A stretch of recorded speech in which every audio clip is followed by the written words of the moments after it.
Okay, hi everybody. Thank you for joining us today for the fundraising events session.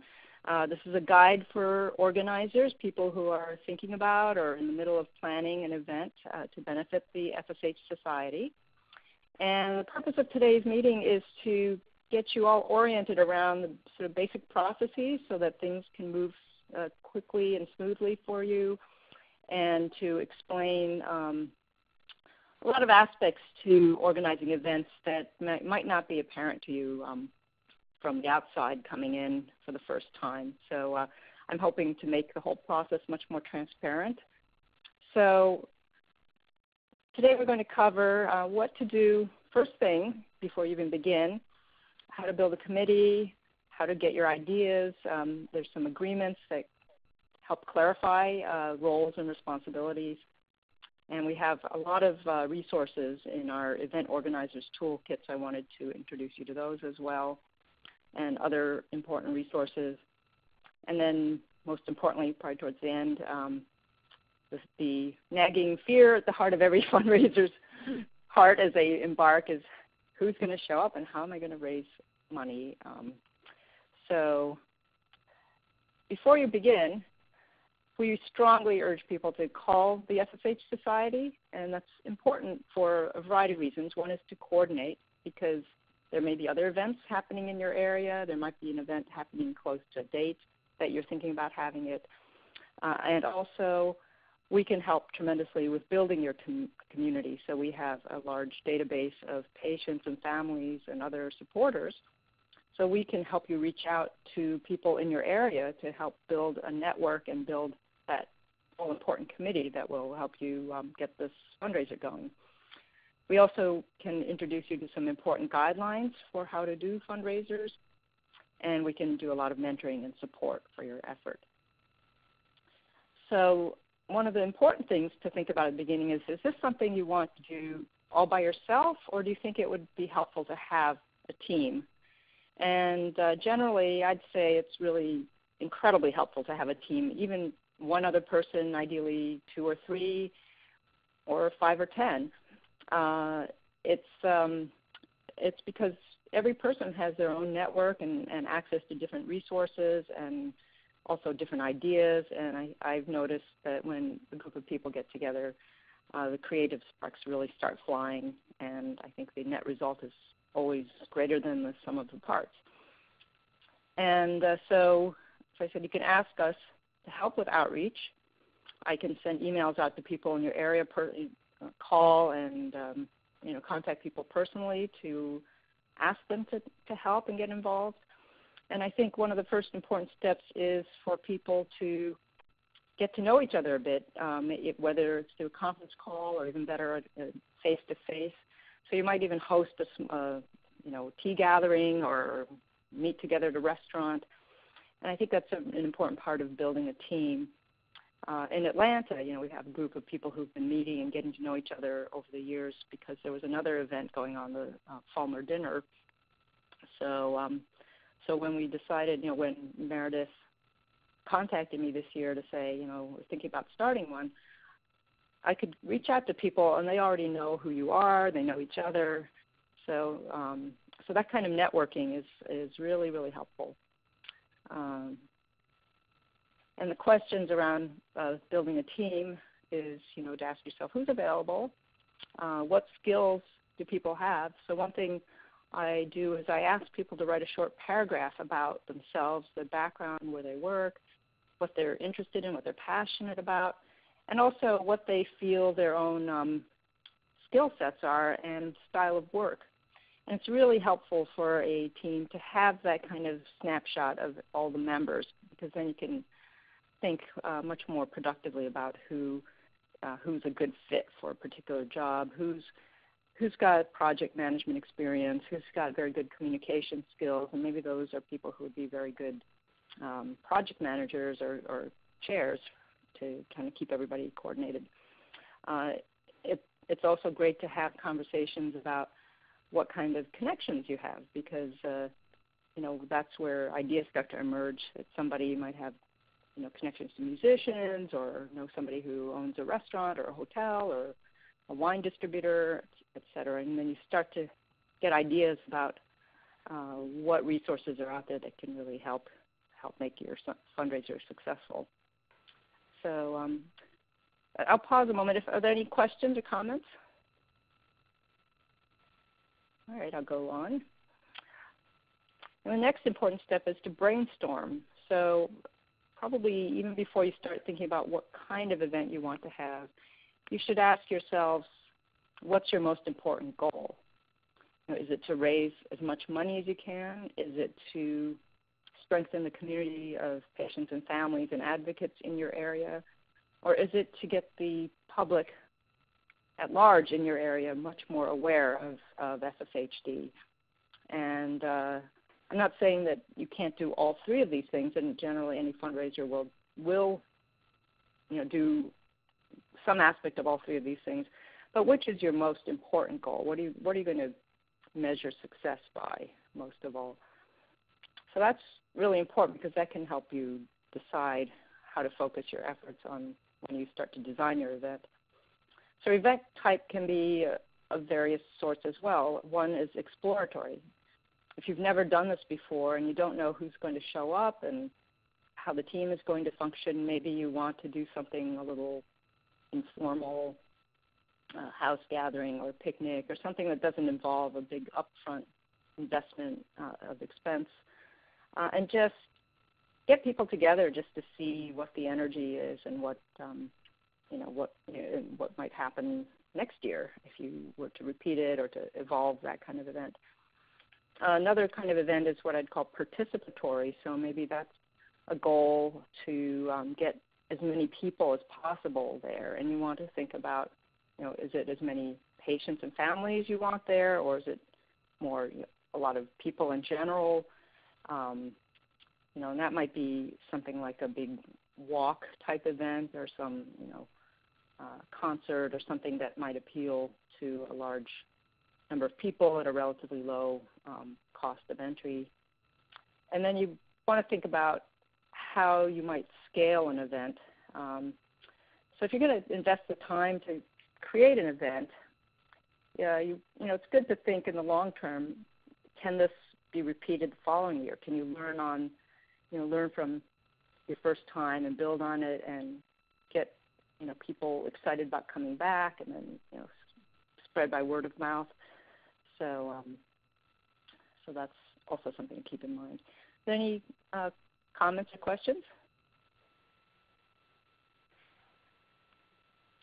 All right, so next I have this image of an iceberg. So above the water is your event, and the sky, that's all that opportunity out there.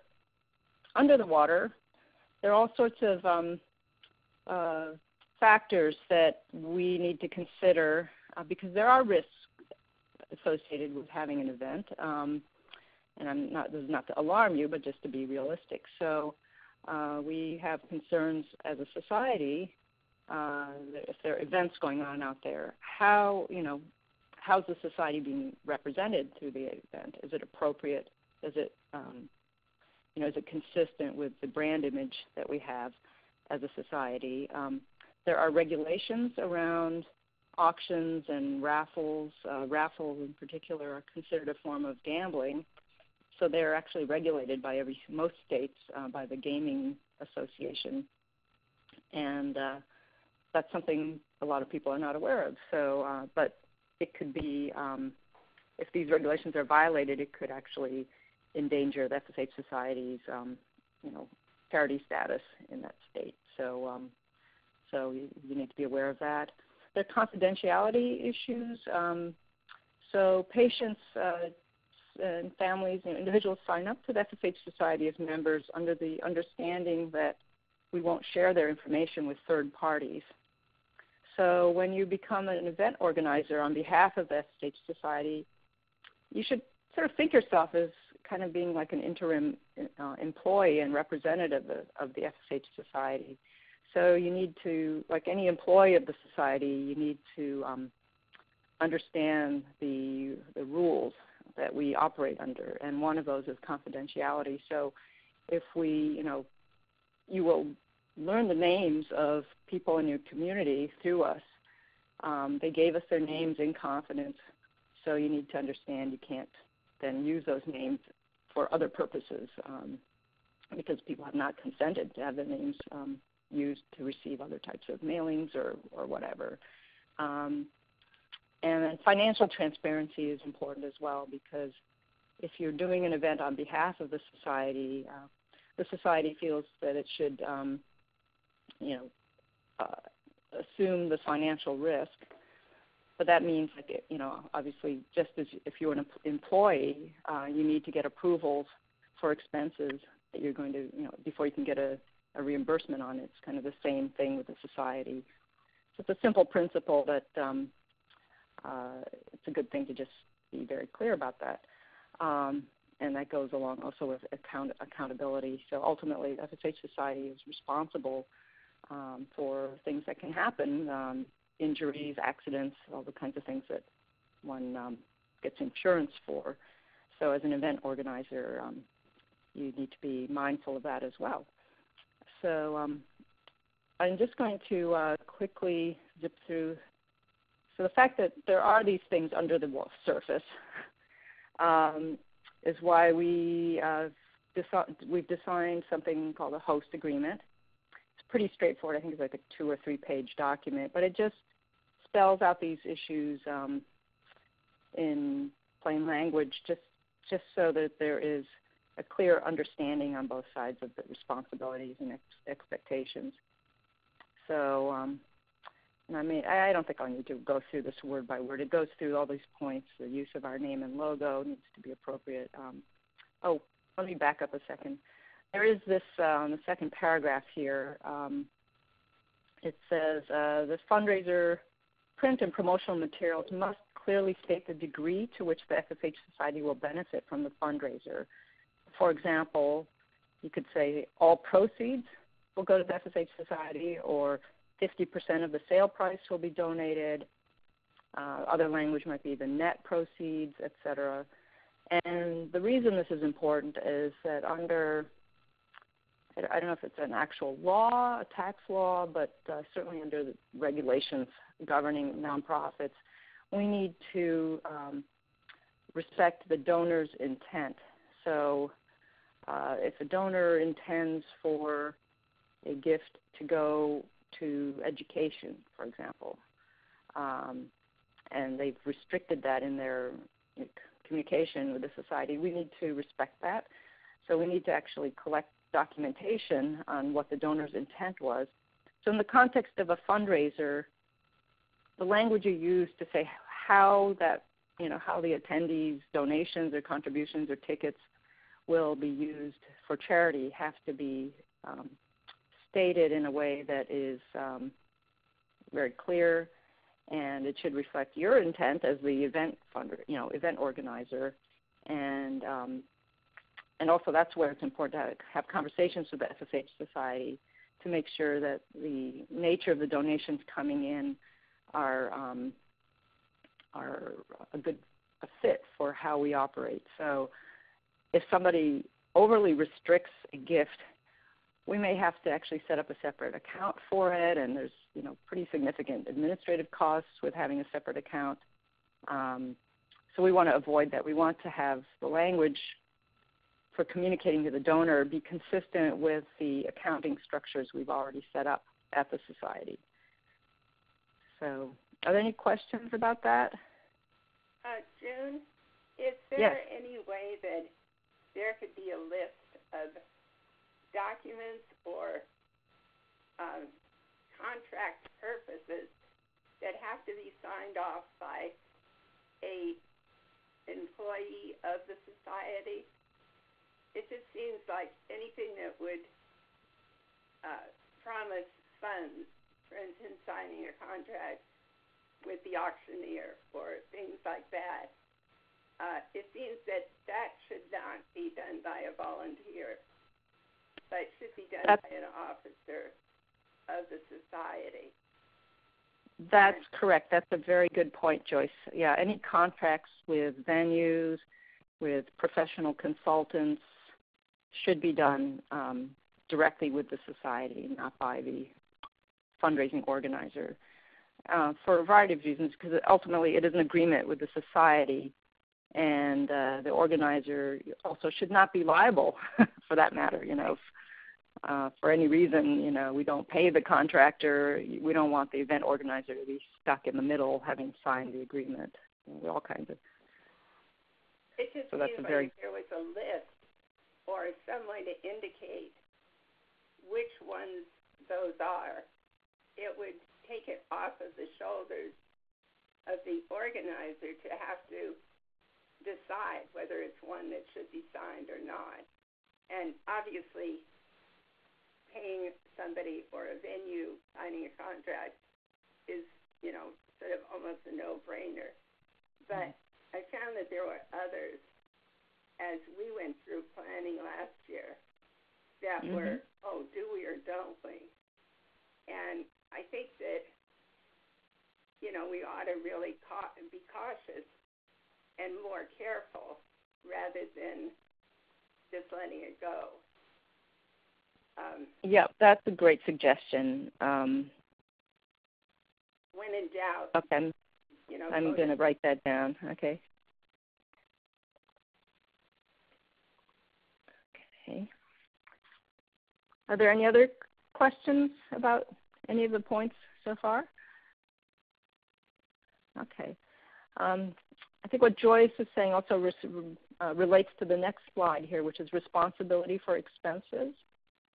So the basic principle here is if you are going to incur expense, please have them pre-approved by the FSH Society, because we can't give a blank check and, at the end of the event be presented with expenses that we had no idea about. So they should be pre-approved by the FSH Society. And then if they are pre-approved, we will reimburse them.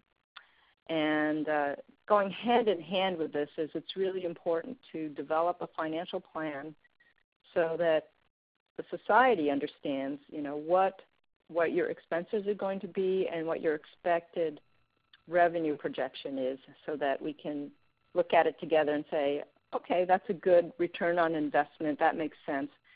Obviously, if your revenue expectation is break even or negative, then we need to discuss how to make it a positive, or maybe the idea is just not going to work from a financial standpoint. So, but our principle is, as long as it's pre-approved. But if it hasn't been pre-approved, we can't take responsibility for that. So that's, as I said, it's the same as if you work for a company. And we ask for people to submit an expense, a budget ahead of time, and an expense report at the end. And here's something I mentioned before about regulations. So in addition to things like charity raffles and auctions, there may be permits required depending on the type of event you're doing. So, if you're serving liquor, do you need a liquor license or not? If you're going to be playing, running, doing a road race, do you need to clear with the police or, that kind of thing? Do you need a license for that kind of activity? If you're going to do an event in a public park, do you need a permit from the city? All those sorts of things.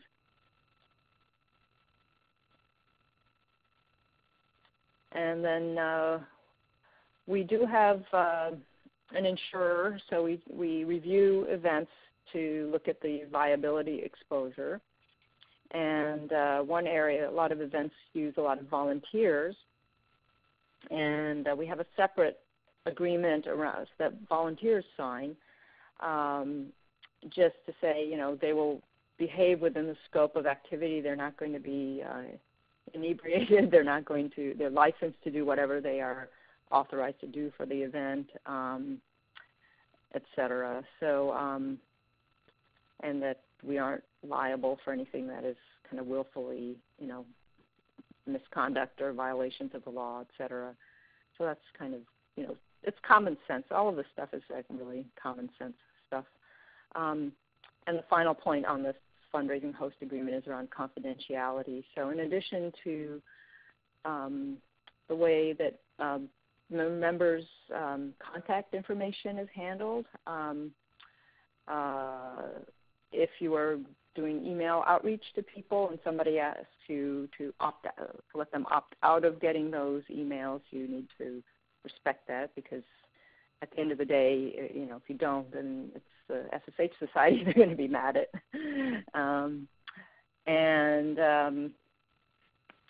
The same with any kind of mass email, social media campaigns. We just want to make sure we use them correctly and we don't annoy people with them, that kind of thing.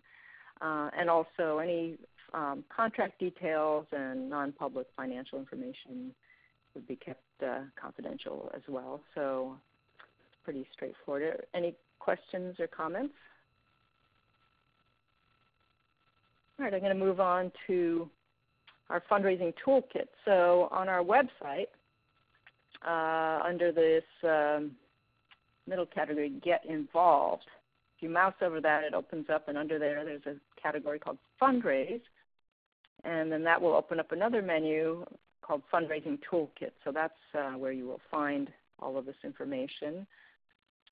And the toolkit includes a variety of things. It's kind of actually a slightly overwhelming number of documents, but hopefully we've categorized them in ways to make it easier for you. So we have everything from basic templates for letters if you want to do a personal, fundraising campaign, like Cardin, when you did your, Spartan run, maybe, a month ahead of time, you could download the letter and send it to family and friends. And the letter explains, it's got boilerplate language about what the FSH Society is, why it's important to raise funds for it, and et cetera. We have fact sheets that you can send out to people. We have, why do we need to raise money for research? Well, it's expensive, and here's how much it costs. We have a list of all the grants that we've funded over the past 3 or 4 years. We have a PowerPoint slide deck that you can customize, so you can make a presentation to somebody. Let's say you want to get somebody to sponsor your event. You might want to go in and do a little PowerPoint presentation.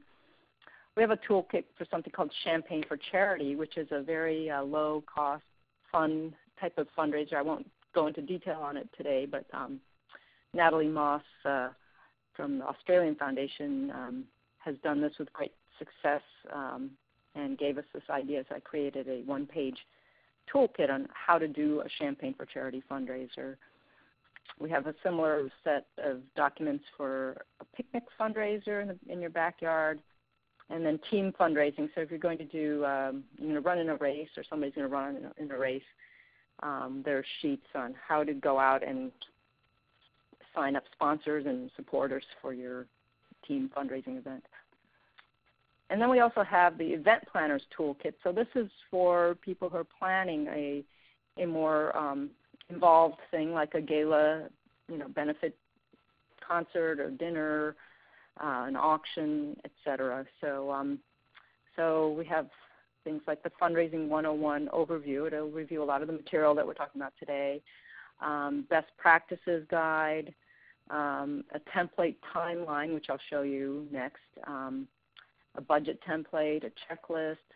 So a lot of these things are very similar from one event to the other, and there's absolutely no need for you to reinvent the wheel. So we want to take the work out of doing those basics things so you can focus on the creative and immediate, actual, execution of the idea.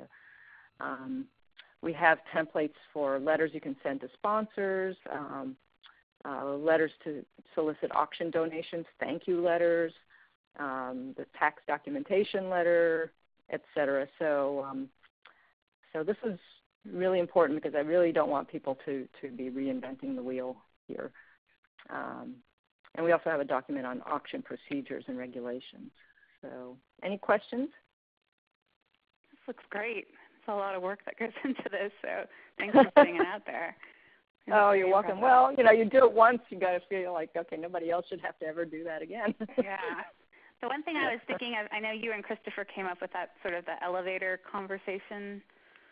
Mm-hmm.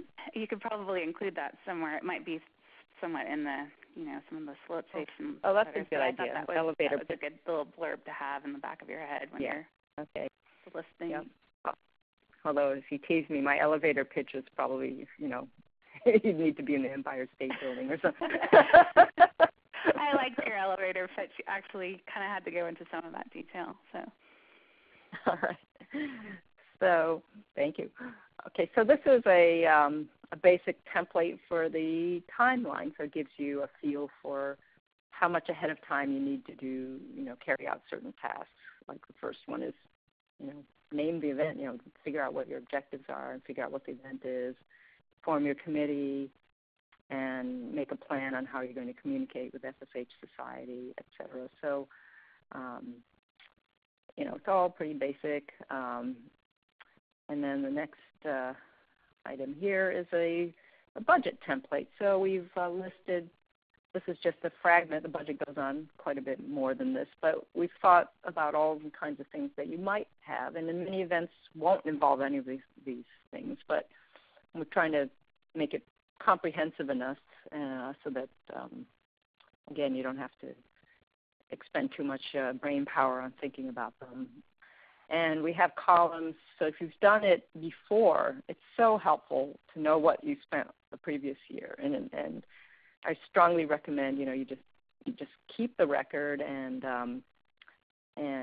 don't put yourself through, like digging through receipts and trying to figure out, how much did I spend on food last year and how much was that rental permit and blah, blah, blah. I mean, you should just write it down and then you never have to dig around and look for that stuff again.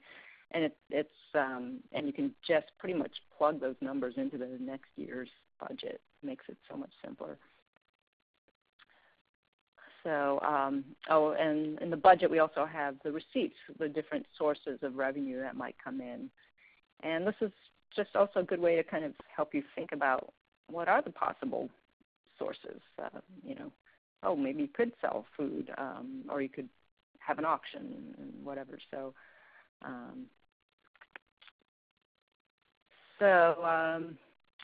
then I want to introduce you to my favorite tool, and Joyce and Karen are very familiar with this. And Meredith, I sent you the Google Doc. I don't know if you've had a chance to dig into it yet, but this is a big spreadsheet that is on Google Docs. If you don't know what Google Docs is, it's a web-based tool that you can share with other people, and only people you have invited can access it, so the information stays private. It's not sitting out there publicly on the web for everybody to see. It's just for people you've invited in, and it's fantastic because you don't have to then be chasing down, which version of that budget are we talking about. It's all, the most current version will be in the Google Doc. And I have tabs across the bottom. So the one you're seeing right now is the timeline. So this is an actual snapshot of the timeline for the San Francisco event that we're working on now. And you just start writing in, what do you need to do? We've got to, contact the Marine Memorial Club, which is where the concert is going to be. We need a contract with them. We need to pay a deposit. We need to recruit a host committee, et cetera. And you can set dates. You can assign an owner, and then you can actually, this is out of date because we have done the host committee recruitment, so that would be checked off as done. You just can basically map out your whole event.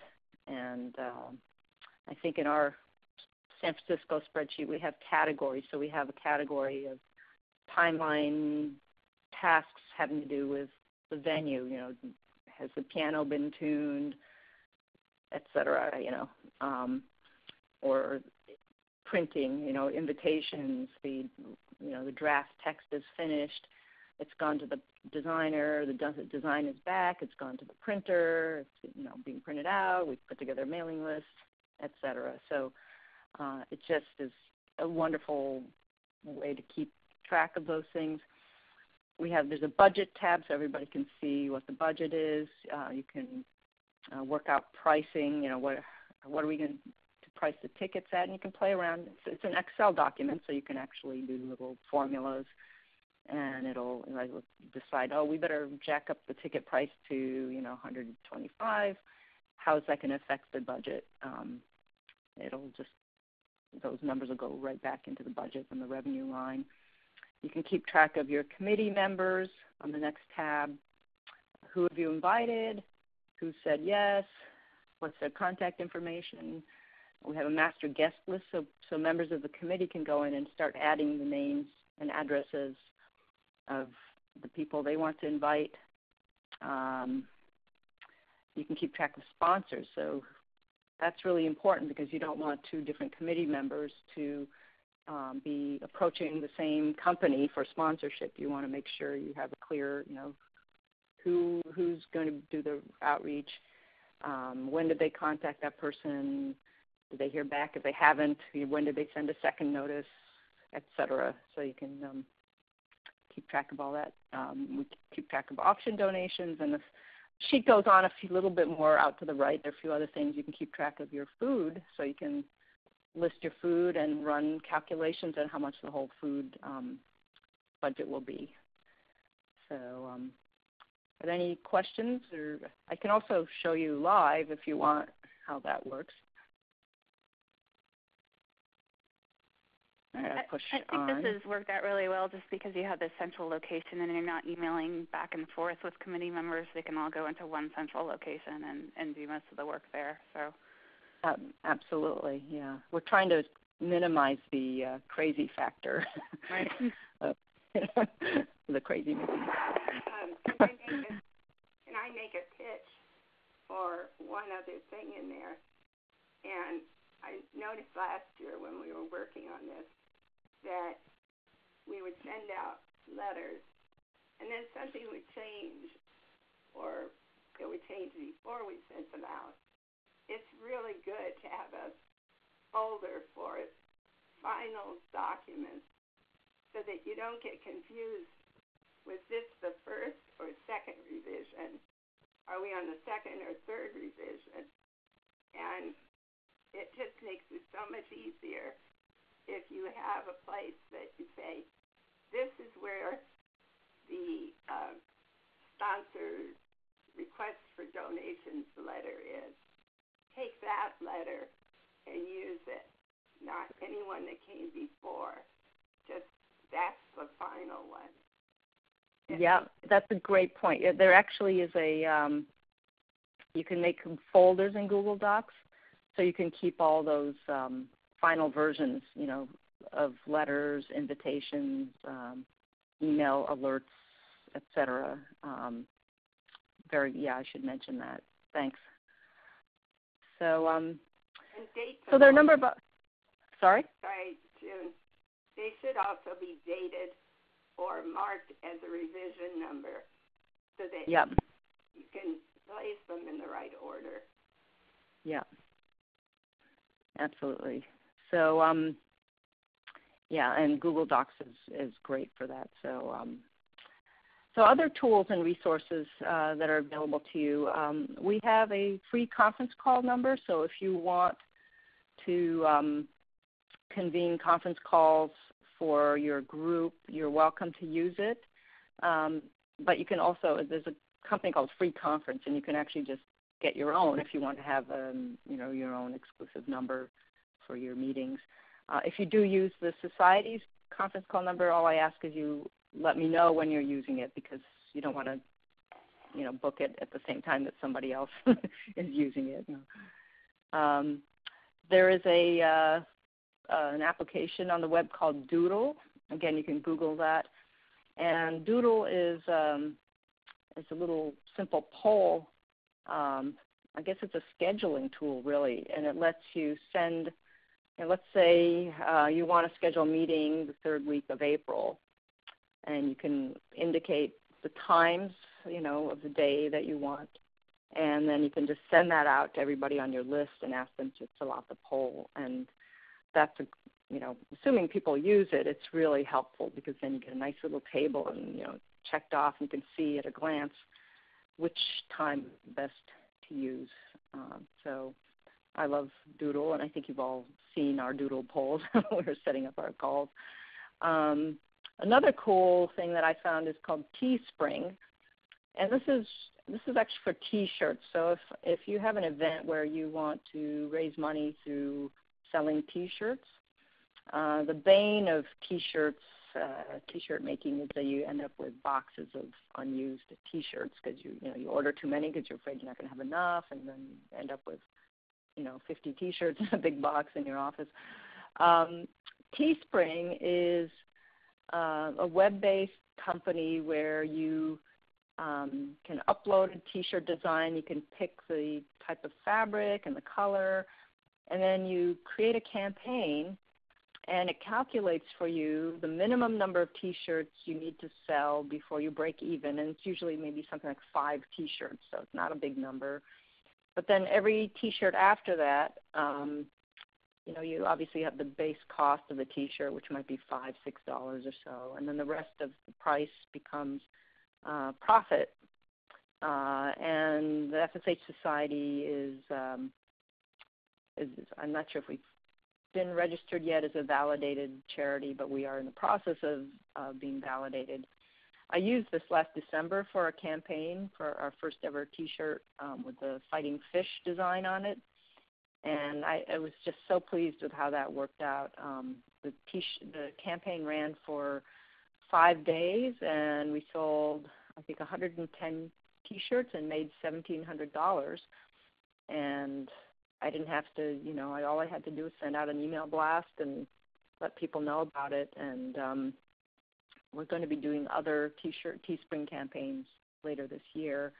But if you want to have T-shirts, let's say for a concert or road race or whatever, it's a very good way to do it because you end up, you're guaranteed basically to make a net profit, and you don't end up with those boxes of unused T-shirts. The Volunteer Society. So if you have an event that is going to need a lot of volunteers on the day of the event, for example, to greet people or check people in at the registration or collect auction bid sheets or be spotters for, auction bids, or, there's a zillion things that you need people for. Keep in mind that there are societies and organizations out there like college sororities. Junior League is one that we used for the San Francisco event, and that was amazing. They all came in on the afternoon of. They're all dressed neatly in skirts and jackets, and they looked so professional, and they knew exactly what to do. It was like having a little army arrive and fan out over your event. So do keep that in mind, that those may be resources within your community. And then professionals. We don't want to get too over the top and expensive with hiring professionals, but there's certain professionals that are really, really worth the cost. We've used an auction consultant in San Francisco who's just awesome. He puts in a lot of work, and he has the knowledge that really just cuts through to help us make decisions that if we didn't have him, we would have spent weeks just kind of worrying about and agonizing over how to price this or how to get that, and he just takes care of it with such incredible efficiency, and very well worth the money. He also connected us to the Junior League. He connected us to a wonderful auctioneer, and he just made the whole thing run really smoothly so that we could concentrate on other things like meeting, people coming to the event and making sure everything else went well. Same with a good auctioneer. A good auctioneer can really raise a lot more money than you would without the auctioneer, because they really they just get the energy of the crowd going, and they know what the value of things are. They keep reminding people about the cause that you're supporting, and they keep it entertaining. So they're not, even though you're trying to convince people to part with their money, he makes it fun, which is what you want. And then sometimes having some kind of professional entertainment can be worth it as well to draw people. Any comments or suggestions? And I see Don Burke has joined us. Hi, Don. Howdy. How you doing? Good. Sorry, I almost missed the whole thing. Oh, that's all right. Well, we recorded it if you want to. If you have nothing better to do later tonight, you can watch it. So I'm going to move on to a question. How will I raise money? I think maybe the most fundamental thing to keep in mind is that you want to create an event that will be really fun for everybody, regardless of their connection to FSHD or the commitment to the cause initially. I mean, you want them to become committed, but first you have to get them to come, and you have to get them to come back. So make it really enjoyable, and I think a good, mental process to go through is, what is an event that I would invite everybody I know without hesitation? So you're not asking them to, consume something that really, it's good for them, but it doesn't taste so good. You're inviting them because you know they're going to have a wonderful time no matter what. So I think that's a good, operative principle to keep in mind. And it's important because you want people to come back, and you want them to tell their friends next year to come back, because that is how you're going to grow the event. You want to put out a compelling message about why it's important to support FSHD research and advocacy and education. And we have fact sheets, and we can, I can definitely, coach you, or we can talk about what will be the most compelling message for the audience that you're trying to attract. It's always great to keep expenses low, so don't be shy about asking for free venues, free food. Keep reminding people it's for charity. It's a charity donation. We can give them a tax benefit if they donate a venue or food or whatever. So don't be afraid to beg and borrow and get creative. Very, very important to build a strong host committee. So a host committee is a little different from the event committee. The event committee is going to do the heavy lifting on the planning and execution of the event. The host committee's primary job is to get people to the event. And so these are people who have networks of friends, and hopefully friends who have the capacity to make generous donations. But having their name on the invitation as members of the host committee is their way of showing that they support the event, and to signal to their network that they're involved and they're putting their name on it. So as the event committee reaches out to people to build a host committee, you just keep in mind, who do you know who might, who's a friend of yours who might be willing to put their name on that and help you bring guests to the event. And it's important to publicize. So one of the great byproducts of organizing an event and having it consume your life is you're going to start telling people about it, and people are going to say, what are you up to? And you can say, hey, well, I'm organizing this event. It's going to be in November, and here's why I'm doing it. And just have to publicize wherever you go. It's great to find sponsors. This could be businesses. A lot of companies will give a matching gift if an employee makes a donation. So starting with your own company, if they have a matching gift program, that's a great thing to think about. But also, it's an incentive. If you have a friend who works for a large corporation that has a matching gift program, it might be a great incentive for them to make a gift, and it'll be doubled or tripled by their employer. You can think about are there sponsors who would like to have their name associated with the event and might come in as a table sponsor, or you could basically attach a sponsor to anything, the music sponsor, the lunch sponsor, the red carpet sponsor, whatever. So these are the sponsors that are going to help underwrite your event and write some of the larger checks.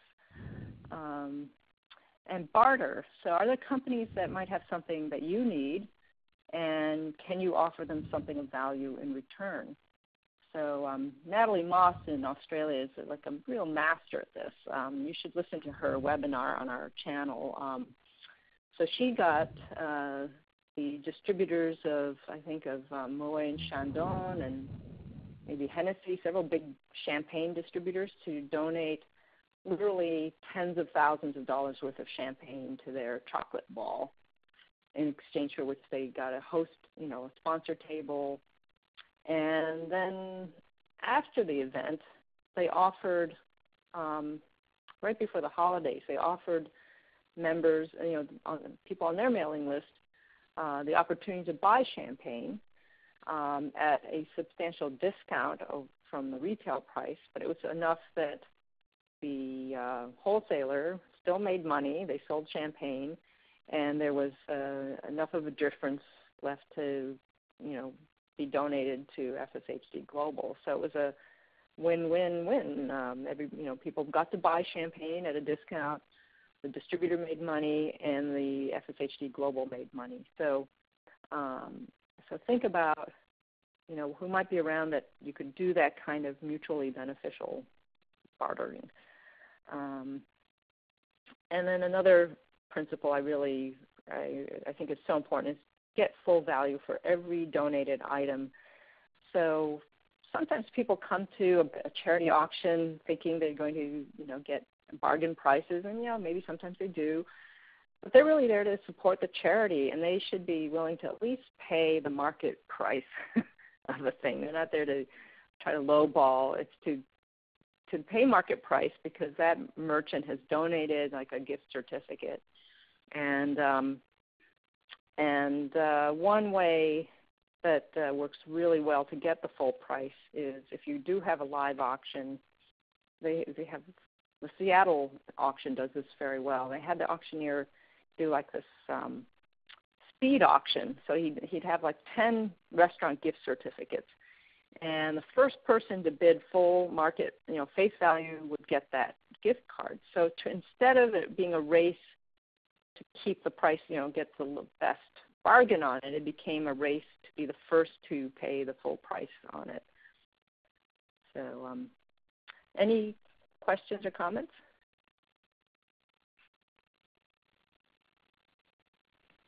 All right. Okay, so I think this is probably about my last slide. So when organizing and fundraising events, I think relationships are critically important. So that's starting with your event committee. There needs to be good trust and communication. When you reach out to people for gifts, just thank everybody you can, because you're going to want to be able to go back to them next year. And,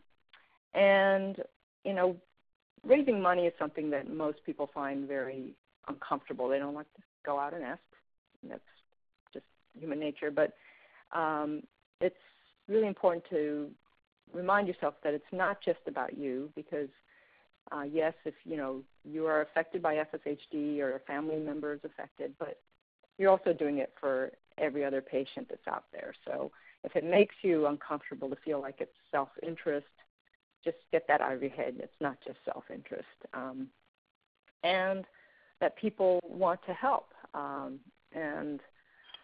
One of the paradoxes of FSHD is that, you don't go around advertising that this is what you have. So you have a circle of friends and acquaintances who know you've got something going on with your muscles, but they don't know what to call it. And I think as soon as you put an identifier on it and then say there's something you can do to help, I think you'd be amazed at how many people will step up and say they want to do something and they want to help. So, I would say kind of a corollary to that is to not worry about getting rejected and worry instead about the opportunities you're missing by not asking. And then I want to, the same point I made before about the champagne thing, think about these win-win-win combinations that benefit everybody. And another final point is just timing, and we're always violating this. It's better to approach sponsors at the beginning of the year when they have budgets for charity events and so on. It's hard to do that because most people start planning at the beginning of the year, and by the time they're ready, they've got their ducks lined up, it's already April or May. So if you're thinking about organizing something, you might think about, I would love it personally to have a few events early next year in the spring. So start planning now, have your ducks lined up by the end of the year so that right after January 1st, you're ready to go to sponsors, and then you can have your event in March or April, which is a good time of year to do that. So that's it. Any other questions or comments? Thank you, June. I got to scoot out, but bye, everyone. Thanks so much.